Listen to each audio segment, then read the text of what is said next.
হরে কৃষ্ণ বন্ধুরা, গোটা রাজ্যের পিড়িতে দেশ এবং বিদেশ থেকে অনেক ভক্তরা ভগবান জগন্নাথ এবং বলরাম ও সুভদ্রার দর্শন করতে আসেন। কিন্তু বন্ধুরা, আপনারা কি জানেন এই পুরী জগন্নাথ মন্দিরের সৃষ্টির কথা? আর কেমন করে সৃষ্টি হলো এই পৌরাণিক মন্দির? আর কবে থেকেই শুরু হলো ভগবান জগন্নাথের পুজো? আসুন বন্ধুরা, আজকের এই ভিডিওতে আপনাদের সাথে আলোচনা করব পুরীর এই জগন্নাথ মন্দিরের সৃষ্টির অলৌকিক ঘটনা। নমস্কার বন্ধুরা, প্রাচীন জ্ঞান টিপসে সবাইকে অনেক অনেক আন্তরিক শুভেচ্ছা, ভালোবাসা। বন্ধুরা, আমি আশা করছি আপনারা সব ঈশ্বর বা ভগবানকে ভালো আছেন এবং সুস্থ আছেন। বন্ধুরা, অনেক দিন আগের কথা, আর মধ্য ভারতে মালবা নামে এক রাজ্য ছিল, যে রাজ্যের রাজা ছিল ইন্দ্রধুব্য। ইন্দ্রধুব্যর মা ছিলেন সুমতি এবং পিতা ছিলেন রাজা ভরত। আর এটা শোনা যায় যে রাজা ইন্দ্রদেবন ভগবান বিষ্ণুর খুব বড় ভক্ত ছিলেন, আর যার মনে একটাই ইচ্ছা ছিল আর কোনোদিন সে ভগবান বিষ্ণুকে সাক্ষাৎ দর্শন করতে পারেন। এটাই তার মনের ইচ্ছা ছিল, আর ভগবানের রূপ দর্শন করে ওনার জীবন সফল হয়ে যাবে। একদিন এক সন্ন্যাসী রাজা ইন্দ্রদ্রব্যের রাজপ্রাসাদে এলেন আর রাজাকে বললেন, হে রাজন, তুমি ভগবান বিষ্ণুর খুব বড় ভক্ত, কিন্তু তুমি কি জানো উড়িষ্যাতে ভগবান বিষ্ণুর দিব্য রূপ নীলমাধবের পুজো হয়? তুমি কি ভগবান নীলমাধবের দিব্য রূপ দেখেছো? আর রাজা সন্ন্যাসীকে বললেন, আমি তো ভগবানের এই রূপের সম্পর্কে কিছুই জানি না, দয়া করে আপনি আমাকে বলুন নীলমাধবের পুজো কোথায় হয়। আর সন্ন্যাসী বললেন, রাজন, আমি তো তা জানি না, তবে শুনেছি সেই দিব্য মূর্তি পুজো নাকি খুব গোপনে করা হয়, যা কেউ জানে না। কোনো এক গুহায় সেই নীলমাধবের দিব্য রূপ আছে। আর এই বলে সন্ন্যাসী বিদায় নিলেন। রাজা ইন্দ্রদুব্য তার প্রধান পুরোহিতের ভাই বিদ্যাপতিকে ডাকলেন এবং তাকে সন্ন্যাসীর সব কথা বলে নীলমাধবের খোঁজ করতে বললেন। বিদ্যাপতি রাজার আদেশ পেয়ে ভগবান বিষ্ণুর দিব্যরূপ নির্মাণ কোথায় সন্ধানে বেরিয়ে পড়লেন। আর কিছুদিন পর যখন তিনি উড়িষ্যাতে পৌঁছালেন, তখন গুপ্তচরের মাধ্যমে তিনি জানতে পারলেন কিছু শবর জাতীয় লোক আছে, তারা নীলমাধবের পুজো করেন, তবে সেই নীলমাধবের মূর্তি কোথায় আছে তা কেউ জানে না। এই কথা শুনে বিদ্যাপতি সে শবরদের কাছে গেলেন এবং শবর রাজা বিশ্ব বসুর সাথে দেখা করলেন। আর বিদ্যাপতি বিশ্ব বসুকে অনুরোধ করলেন নীলমাধবের মূর্তির কাছে নিয়ে যাওয়ার জন্য।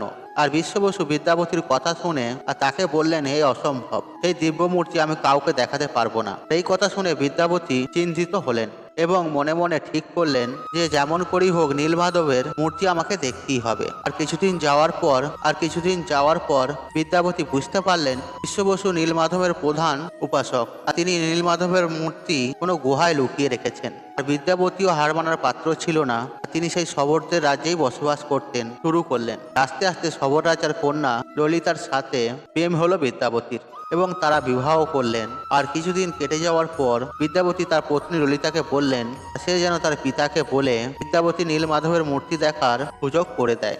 আর ললিতা তার পতিধর্ম পালন করতে পিতার কাছে অনুরোধ করলো আর তার স্বামী বিদ্যাপতিকে নীলমাধবের মূর্তি দর্শন করানোর জন্য। আর মেয়ের কথায় রাজি হলেন বিশ্ব বসু, কিন্তু তিনি শর্ত রাখলেন বিদ্যাপতিকে নীলমাধবের কাছে নিয়ে যাওয়ার সময় তার চোখ দুটি বেঁধে নিয়ে যাওয়া হবে। আর বিদ্যাপতি শর্তে রাজি হয়ে গেলেন। আর শর্ত অনুযায়ী বিশ্ব বসু বিদ্যাপতিকে পরের দিন নীলমাধবের গুহায় নিয়ে গেলেন। কিন্তু বিদ্যাপতি খুব বুদ্ধিমান এবং চালাক ছিলেন। তিনি নীলমাধবের গুহায় যাওয়ার সময় রাস্তায় সর্ষের বীজ ছড়াতে ছড়াতে তিনি গেলেন। আর বিদ্যাপতি তখন নীলমাধবের সেই দিব্য রূপ দেখলেন, তখন তিনি মোহিত হয়ে গেলেন। আর সেই অপরূপ রূপ দেখে বিদ্যাপতি ফিরে এলেন। পরের দিন খুব ভোরে বিদ্যাপতি বার হয়ে গেলেন নীলমাধবের করব দৃশ্যে। আর সর্ষের বীজ লক্ষ্য করতে করতে পৌঁছে গেলেন নীলমাধবের গুহায়। আর ভগবান অন্তর্যামী। আর বিদ্যাপতি মন্দিরে প্রবেশ করার সাথে সাথে আর অন্তর্ধাম হলেন নীলমাধব। আর নীলমাধবের মূর্তি কোথাও খুঁজে পেলেন না বিদ্যাপতি। দুঃখী মনে রাজার কাছে ফিরে এলেন বিদ্যাপতি এবং রাজাকে সব কথা জানালেন। রাজা সব কথা শুনে সৈন্য সামন্ত নিয়ে নীলমাধবের খোঁজে এলেন শবর রাজ্যে। তিনি এসে দেখলেন ভগবান নীলমাধব সত্যি অর্তনধাম হয়েছেন। রাজা ইন্দ্রদেব খুব দুঃখ পেলেন এবং ভাবলেন, প্রভুর দর্শন যখন পেলাম না, এ জীবন রেখে আর কি লাভ, প্রাণটাই করাই সেও। রাজা ইন্দ্রদেব কুশশয্যায় শয়ন করলেন। আর সেই সময় দেবশ্রী নারদ রাজার স্বপ্নে এসে বললেন, হে রাজন, আপনার প্রাণ ত্যাগ করার কোনো প্রয়োজনই নেই। এই স্থানে আপনার মাধ্যমে ভগবান জগন্নাথ দেব দারুভম্ব রূপে পুজো নেবেন। রাজা এই কথা শুনে শান্তি পেলেন। একদিন রাতে ভগবান বিষ্ণু রাজার স্বপ্নে এলেন এবং রাজাকে বললেন, তুমি আমার পরম ভক্ত, তাই ভক্তদের থেকে আমি কখনোই দূরে থাকি না। আমি সমুদ্রে ভাসতে ভাসতে তোমার কাছেই আসছি। পুরীর বুঙ্কি বোহাম নাম স্থানে তুমি আমাকে দারুভম্ব রূপে পাবে, তাই তুমি একটি দিব্য মন্দিরের প্রতিষ্ঠা করো। আর রাজা সেই স্থানে গিয়ে দারুভম্বের সন্ধান পেলেন। তখন সে দারুভম্ব তুলতে গেলেন, সে এক চুলো নড়াতে পারলেন না। আর রাজা আদেশ দিলেন হাতি নিয়ে টানতে। আর সমস্ত হাতি টেনেও সেই দারুব্রহ্মকে এক চুলো নড়াতে পারল না। আর রাজা হতাশ হলেন। আর রাজা সেই রাত্রে আবার স্বপ্ন পেলেন। রাজাকে ভগবান বললেন, সবর রাজা বিশ্ব বসু আমার পরম ভক্ত, তুমি তাকে সসম্মানে এই স্থানে নিয়ে এসো। আর এই দারুব্রহ্ম নিয়ে যাওয়ার জন্য একটি স্বর্ণরথের ব্যবস্থা করো। রাজা পরদিন তাই করলেন। ভক্ত বিশ্ব বসুও এলেন। বিশ্ব বসু, বিদ্যাপতি, রাজা তিনজনে মিলে দারুব্রহ্মকে তুললেন এবং সেই দারুব্রহ্মকে স্বর্ণরথে চড়িয়ে মহা ধুমধামের সঙ্গে সংকীর্তন করতে করতে নিয়ে গেলেন গুন্ডিচা মন্দিরে এবং এক দিব্য মন্দির নির্মাণের কাজ শুরু করলেন। রাজা ইন্দ্রদুম্ন সমুদ্রে প্রাপ্ত দারুব্রহ্ম পাওয়ার পর গুন্ডিচা মন্দিরে মহাবেদীর নির্মাণ করে তিনি যজ্ঞ করলেন। আর যজ্ঞ সমাপ্ত হওয়ার পর নারদমণির আদেশ মতো দারুব্রহ্ম বৃক্ষ কাটিয়ে জগন্নাথ ও বলরাম ও সুবর্ণা দেবীর বিগ্রহ তৈরিতে মনোনিবেশ করলেন। রাজা রাজ্যের শ্রেষ্ঠ কারিগরদের ডেকে পাঠালেন, কিন্তু বৃক্ষের গায়ে হাতুড়ি ছেনি ঠেকানোর মাত্রই সেগুলি চূর্ণ বিচূর্ণ হতে লাগলো। রাজা পড়লেন মহাবিপদে। আর সেই সময় বিশ্বকর্মা ছদ্মবেশে রাজার কাছে এসে বললেন, হে রাজন, আমার নাম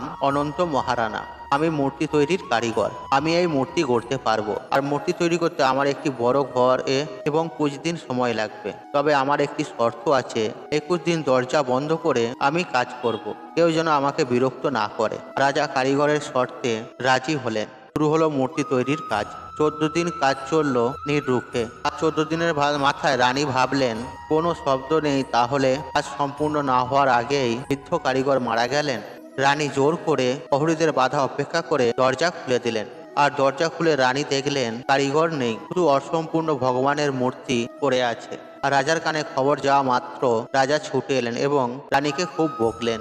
ভগবানের অসম্পূর্ণ মূর্তি দেখে রাজা খুব দুঃখ পেলেন। আর সেই রাত্রে ভগবান বিষ্ণু রাজাকে স্বপ্ন দিলেন। আর ভগবান রাজাকে বললেন, আমার ইচ্ছায় দেবশিল্পী মূর্তি নির্মাণ করতে এসেছিলেন, কিন্তু শর্ত ভঙ্গ হওয়াতে এইরূপ মূর্তি গঠিত হয়েছে। হে রাজন, তুমি আমার পরম ভক্ত, এই অসম্পূর্ণ মূর্তিতেই আমি তোমার পুজো নেব। হে রাজন, সবর রাজা বিশ্ব বসু আমার পরম ভক্ত, আর বিশ্ব বসু আমাকে নীলমাধব রূপে পুজো করত। তাই যুগ যুগ ধরে তারই এই বংশধরেরা আমার সেবা করবে। আর বিদ্যাপতির প্রথম ৩০ সন্তানরা আমার পুজো করবে, আর দ্বিতীয় স্ত্রী ললিতার সন্তানরা আমার ভোগ রান্না করবে। লীলা মাধবর্য প্রকাশের জন্যই আমি এখানে এই রূপে পুজো নেব। বন্ধুরা, এই হলো পুরী জগন্নাথের সৃষ্টি এবং জগন্নাথ দেবের আগমনের কথা। বন্ধুরা, জয় জগন্নাথ দেবের জয়। বন্ধুরা, আশা করছি এই ভিডিওটি আপনাদের ভালো লেগেছে। তাহলে ভিডিওতে একটি লাইক করুন, একটি কমেন্ট করুন, একটি শেয়ার করুন এবং বন্ধু বান্ধব আত্মীয়জনদের সাথে শেয়ার অবশ্যই করুন। মনে রাখবেন, আপনার একটি শেয়ার অনেক মানুষকে উপকৃত করে তুলছে। আর আপনি যদি আমার চ্যানেলে নতুন হয়ে থাকেন, তাহলে চ্যানেলটি অবশ্যই সাবস্ক্রাইব করুন এবং পাশে থাকা নোটিফিকেশন অন রাখুন। কারণ নিত্য নতুন ভিডিও সবার আগে দেখার জন্য ঈশ্বর আপনার মঙ্গল করুক। আপনি সুস্থ থাকুন, নিরোগ থাকুন, আপনার দিন মঙ্গল হয়। হরে কৃষ্ণ কৃষ্ণ কৃষ্ণ হরে হরে।